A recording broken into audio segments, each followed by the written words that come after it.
Hello po, ayan. So, share ko lang paano humatol ang ating Diyos Ama sa lahat ng tao. Ayan. So, nasa Bible, syempre, yung katotohanan na yun at yun ay sinabi ng ating Panginoong Jesucristo sa lahat ng tao at hanggang sa henerasyon natin, yung message ng ating Panginoong Jesucristo. Ano po?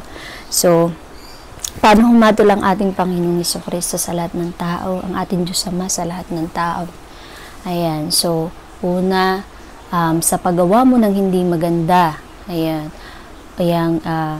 sa paggawa mo ng kasamaan, pakikipag-isa mo na sa masama, sa paggawa mo araw-araw ng hindi maganda sa kapwa, paggawa mo ng kasinungalingan, pagsang-ayon mo sa kasalanan, paggawa mo ng hindi magaganda, lahat ng kasamaan, lahat ng kasalanan na yan, pag sinasang-ayunan mo, ayan, o ginagawa mo, ayan, o katulad ng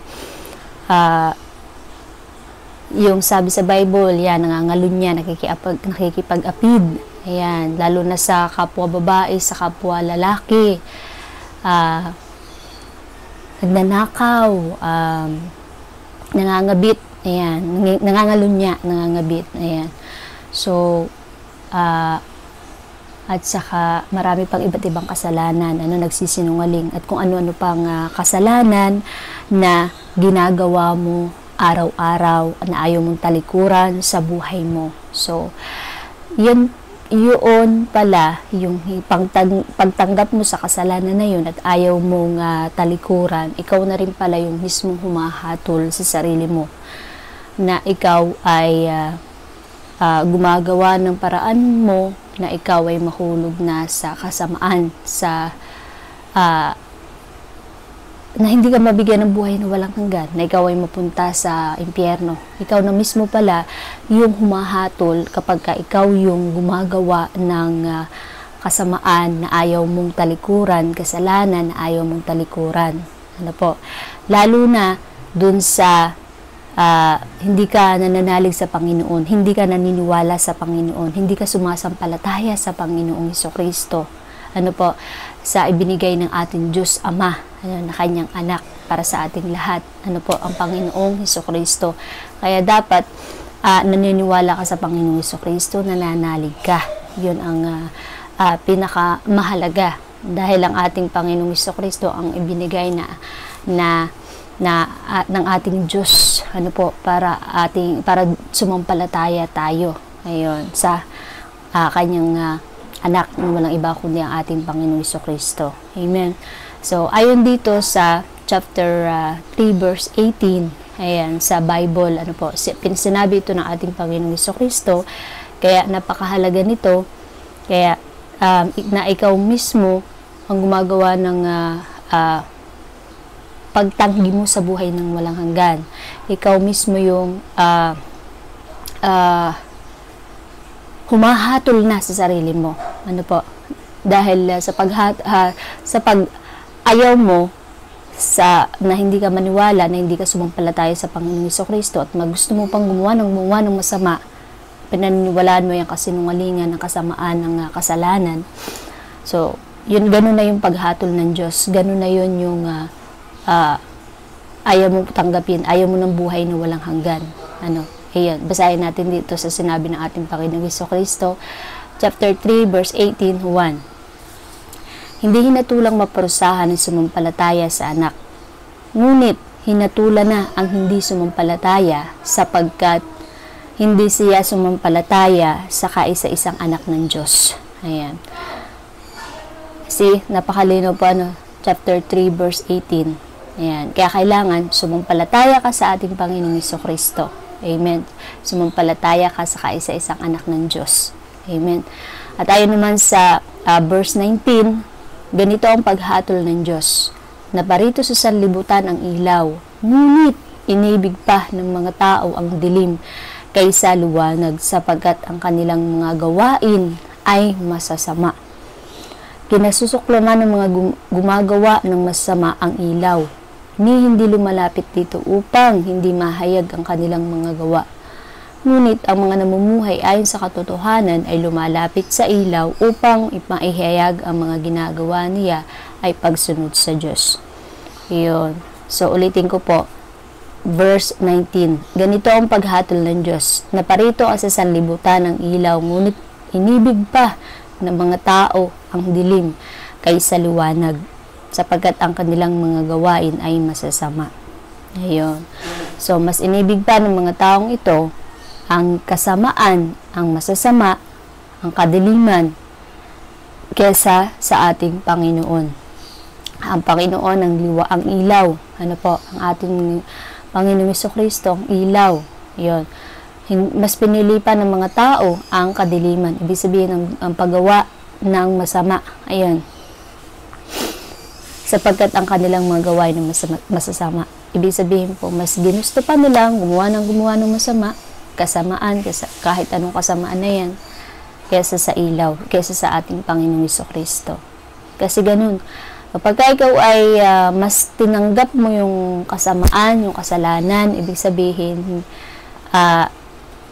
hindi mo tinatanggap ang Panginoon. Kung naniniwala ka sa Panginoon, dapat iisipin mo ang Panginoong Jesucristo na hindi makasalanan, ibinigay ang buhay niya para sa iyo dahil sa kasalanan mo. Kaya ikaw ay naging malaya ngayon, dapat ay pinahalagahan mo yun, hindi ang pinahalagahan mo ay ang masama, ang paggawa ng masama. At naniniwala ka sa kasinungalingan at lahat ng kasalanan ay ginagawa at tinatanggap mo kaysa sa Panginoong Jesucristo. So, yun ang sinasabi dito na ganun ang paghatol ng Diyos. So, ikaw na mismo yung mahatol sa sarili mo. Ano po, na sinahatulan mo mismo ang sarili mo. Dahil sabi dito sa verse 19, ganito ang paghatol ng Diyos. Yan, naparito sa libutan ng ilaw, ngunit inibig pa ng mga tao ang dilim kaysa liwanag. Ayun, mas inibig pa ng mga tao ang dilim kaysa sa liwanag. So, kung inibig mo ang Panginoong Jesucristo, dapat lalayo ka sa lahat ng kadiliman. Dahil kasalanan, kasamaan, lahat ng yan ay kadiliman.